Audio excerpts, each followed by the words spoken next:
Nui, kua whakapuare hia e tētahi o ngā iwi o Tāmaki, he pokapū whakamātautau mo te kōwhiori. E hari i te mea me tono wā ngā whānau e pūwero hia ai rātou. Hei tā Ngāti Whātua o Rākei he mea nui kia tiaki rātou i o rātou whānau o tira i ngā taki aho whakapapa o te iwi, anei rā ara paira tāwhai.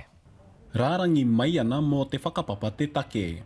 So no mai haramai, we're here, we've got the capacity, come and get your whānau, ā kapa, ā whare, ā whānau, come and be vaccinated here. No te hōrapatanga o te mate kōwhiori ka whakaarahia i Ngāti Whātua o Rākei i tētahi wāhi wero ki te rongo a Pfizer ki te rohe o Ukutoia. It's really important for us to protect our whānau, and so we feel that we're the best people to do it and to support our whānau, so we wanted to get our sites open as early as possible.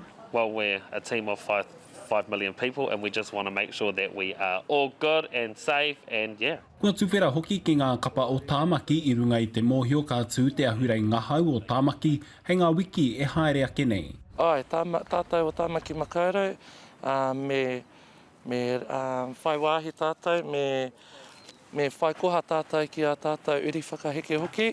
Ko te hapori whānui kua tae mai, aha koa te pakeke. I've got a booking, so I thought I'll bring him along because he's 12.